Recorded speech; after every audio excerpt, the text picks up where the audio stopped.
Hello everyone, today we're going to be talking about zombies. So this is the zombie deck profile I recently took into Diamond.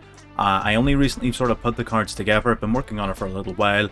After some testing, this has been performing very well. If you want an 8 win streak there, I'll put the wins up on the screen to prove it there.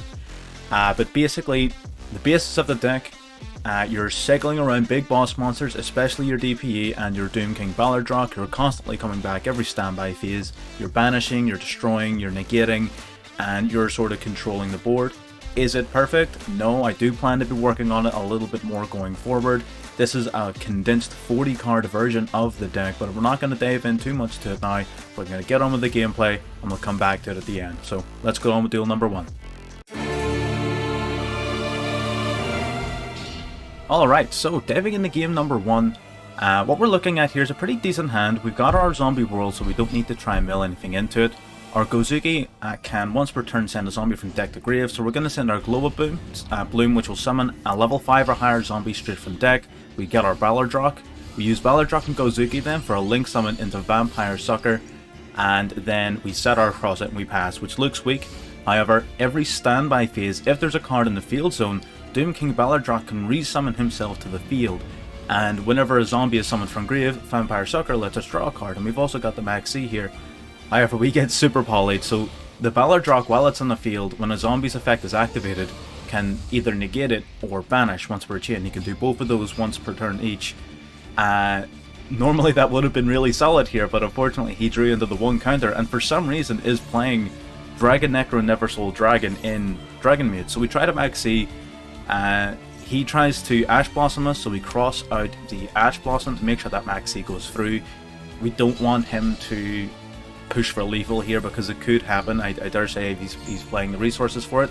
So he decides just to swing. He gets in with his Chambermaid, gets in with his Neversoul Dragon, so it's looking a little bit rough. He actually does the luckiest Pot of Prosperity here. You'll notice the second card he flipped with Pot of Prosperity was actually Harpy's Feather Duster, which he picks up, and he's very wise to do so because he can use that to wipe out our zombie world.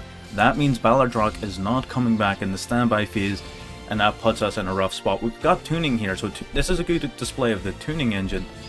So we're going to summon Solitaire. We're going to tribute Solitaire to summon Unizombie from the deck, which will then mill a Necro World Banshee. We're going to activate tuning to add Quick Draw Synchron to our hand. We could discard a monster to summon it.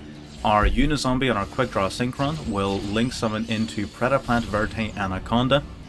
So this is going to allow us to pay 2,000 life to send the Fusion Destiny to the graveyard, send the materials, come forth Destiny Phoenix Enforcer. So we've got the Phoenix Enforcer on field. Then we're able to banish the Banshee from the graveyard that we sent earlier on to activate our second zombie world from the deck. He tries to Chambermaid here to summon out the Kitchen Dragon. That's fine. We swing into it and destroy it. Then we use our Phoenix Enforcer to get rid of our Verte Anaconda and the other, the face down card. We don't need to worry about his monster until next turn anyway.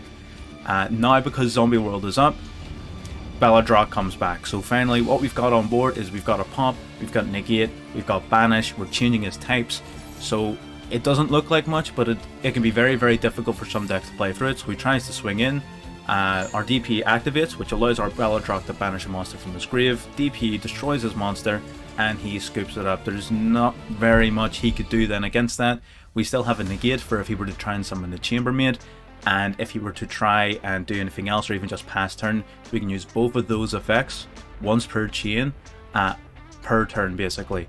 So even just Ballardrock by itself is an incredibly powerful boss monster, especially right now with the emergence of Sword Souls. They really need the worms in their graveyard, so Zombie World completely cuts them off. They can't banish for Grandmaster, which puts them in a really rough spot. And the Ballardrock then as well, banishing their Tenyi from the grave, negating their Moe or their Taya on the field. Very, very strong. So Ballardrock by itself is amazing, and you've got DP then beside it as well. So that's fantastic. Good showing here for duel number 1, even though he had the one counter to the deck, the Super Poly. Let's get on then to game number 2. So moving on into game number 2, taking a look at this hand, it's pretty decent. We've got the Fusion Destiny in there. We try and use Unizombie to send the Necro World Banshee to the graveyard so we can make our Zombie World live. but it gets ashed, and ash really does sort of put this deck in a rough spot, which is why we play the quick draw sort of tuning engine, so we can put an extra monster on board with another monster on board. We can go into Hulk, because we've got a lot of tuners in the deck. Hulk will bring out Jet Synchron plus our Crystron Hakifibrax will bring out Mecha Phantom Beast Auroradon, which I'm sure all of you are pretty sick of seeing at this point. So we summon out our 3 tokens to the field here. We don't have loads of things to take full advantage of the engine, but we're going to give it a shot. We're going to summon Jet Synchron to the field. 1 plus 3 plus 3 plus 3 gives us 10, which is our Baron de Fleur. So that's 1 Omni-Negate on the board as it stands. Then we're going to use Fusion Destiny. We're going to summon out the Destiny Hero, Destroyer, Phoenix Enforcer. Just like last game, this guy's a pretty big part of this deck because of his revival and continual sort of grind game, which just works towards the overall objective of the deck. Plus the Celestial Draw 2 is amazing. So we see he's playing Tinky. Whenever you're facing off against Tri-Brigade, you've got a few options. What I decide to do here is I just decide I'm going to deny as many plays right away as possible, hoping that he doesn't have the follow-up materials. We get rid of the Tinky to stop the surge, we negate the Fractal. The reason we're okay with negating Fractal is because it'll generate so much card advantage. And we can see in this situation it did cause him to scoop. It was all the plays he had, which is what we were sort of betting on.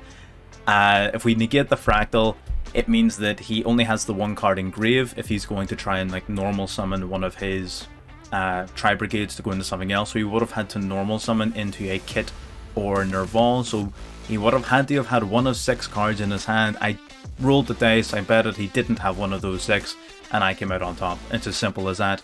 But yeah, that's a demonstration of why the Auroradon engine is there.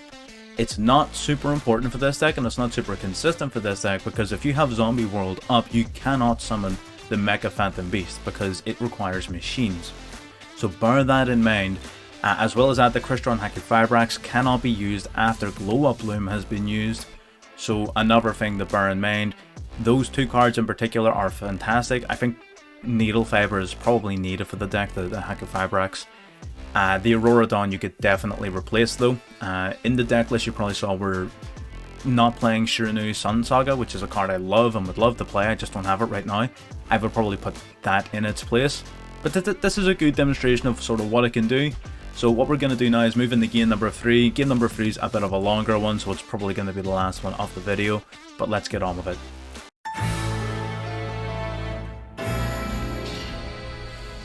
Alright, so diving into our 3rd and final game. This is a bit of a longer one.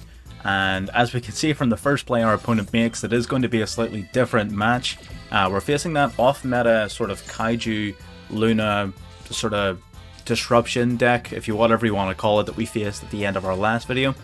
So he's going to summon the Orochi here. We had nothing we can do against the Dimension Shifter from a zombie deck perspective. We rely far too heavily on our graveyard, so that is a very powerful counter to the deck. So he's going to now normal summon the Ecclesia, use the level 4, level 8 to go into a Geomathmech Final Sigma. Now the Sigma is not affected by any card effect that is not a Mathmech card, so we're going to have to basically swing over it. We're not going to be able to banish it or destroy it or anything like that. We're going to need to swing. So what we're doing is we're going to special summon out the Quick Draw Synchron by banishing the by discarding the Banshee. Going to resummon the Banshee, then use the 2 of them for a summon into Crystron Needle Fiber or Hakifibrax. Hakifibrax is going to summon Jet Synchron from the deck. Jet Synchron then, we're going to use that as material for Link Karibo, which is going to then put the Synchron in grave, so we can discard a card to resummon it to the field. Now with a Link 2 and 2 1s, we're able to use these 3 monsters to go into Access Code Talker. Now Access Code Talker, because the Crystron was used for its summon, is going to be able to target Hakifibrax to gain 2000 attack. We're going to use Fusion Destiny on top of the Access Code Talker to sort of stack our field, get some extra licks in, and hopefully then disrupt his board in his turn. So we're going to swing in, we're going to deal with the Sigma, then we're going to attack him directly with the Phoenix Enforcer. We're going to pass from there. Hopefully that's enough disruption then to keep it going. So moving in then to his turn, he's going to tribute our Phoenix Enforcer for a Kaiju right away. He's going to resummon the Orochi. He's going to normal summon the Luna to add another Luna to hand. Then he's going to be able to return his Luna and my Access Code Talker each to the hand. He ends there. He doesn't have any more follow-up, so we at least still have something on board that we can maybe play around with. So terraforming is pretty much useless. We set it. Then we use the Celestial in the graveyard to draw 2. That's going to give us our Glow Up Bloom, which is a really good draw. We normal summon it, we use it and the Kaiju, which is now a zombie thanks to Zombie World, to go into Vampire Sucker. Glow Up Bloom then can banish itself from the grave once it's sent to the grave to summon the Doom King Ballardrock, which is our big boss. It puts us in a really good position against this deck in particular. We can see here he tries to summon the Orochi from the graveyard, but in the graveyard it is a zombie, and when its effect is activated, the Doom King can banish it from the grave. So that's gone. We don't need to worry about that anymore. We're going to swing for 1600. We're going to see what he can do on his turn. But we're in a very strong spot here. This deck, this sort of thing, disrupts this off-meta strategy quite well. When he swings in, what we're going to do, the force proc the Ballardrock, we're going to use the Banshee in the grave. That's going to force him to use Luna then, in fear of being banished, to bounce our Ballardrock back to our hand, bounce it back to hand. But our Ballardrock was never going to banish it. We just wanted to force its effect. We negate our Banshee so that we don't eat up one of our zombie worlds for no reason. So that's fine. We draw into our turn. We normal summon the Unizombie. He uses Maxi. At this point, he realized we had enough on board for lethal, so we're going to send the Ballardrock and the Spectral Sword to the graveyard just in case. But we're going to swing in, going to swing for lethal, and that's pretty much the game. But yes, the entire sort of idea and strategy behind that deck is about sort of its disruption, tributing, special summoning with the Orochi. And then eventually going into number 97 with the Orochi and one of their Beast Kings. I can't remember the name of it. I'll get a wee picture of that deck list on the screen. But yeah, it seems to be becoming more and more popular. I've faced it now a few times in the last couple of days, so keep an eye out for it. But if you're ever sort of in a position where you're getting stomped by it, Zombie World is not a bad counter whatsoever. So that'll do it for the gameplay. What we'll do now is we'll shift into a more detailed breakdown of the deck, some of the core parts, some of the extra engines we're putting in, and we'll see why it works and how it works. Alright, so this is the deck list we were using for the majority of those games. Some very slight alterations happened sort of, as we were going between wins. For example, the Super Poly wasn't initially there, but again, we never really drew into the Super Poly anyway. I only have the one copy, so it didn't matter too much. But for the most part, the deck's fairly straightforward. Your main objective really is to loop your Doom King Ballardrock, which can negate and banish on the same turn. Once per turn, every turn you can negate and banish, which is really good. And you can also very easily summon then either Baron de Fleur with your Haki Fibrax combo, or your Predaplant Verte Anaconda if you are locked into zombies for whatever means. So yeah, it's mainly sort of looping the Ballardrock. Now that does make the deck weak to Call by the Grave. That is how we ended up losing our, in the Sword Soul game, our Ballardrock got hit by Call by the Grave. So if you want to maybe consider putting in some Cross-Out Designator, initially I was playing it, maybe put in Cross-Out Designator so you can protect yourself from Call by the Grave, or even that Ghost Bell with the Mansion card. But that's, I'm pretty sure that's another UR. Either way, that's it's the only real sort of weakness of the deck. Banishment as well, just in general, banishment isn't great for it because they can get rid of your resources for the long term. Other than that, it's fairly straightforward. You've got the only oddity here is the tuning engine, which I haven't seen a lot of people playing. This was a throwback to back when I played the deck in the TCG forever ago.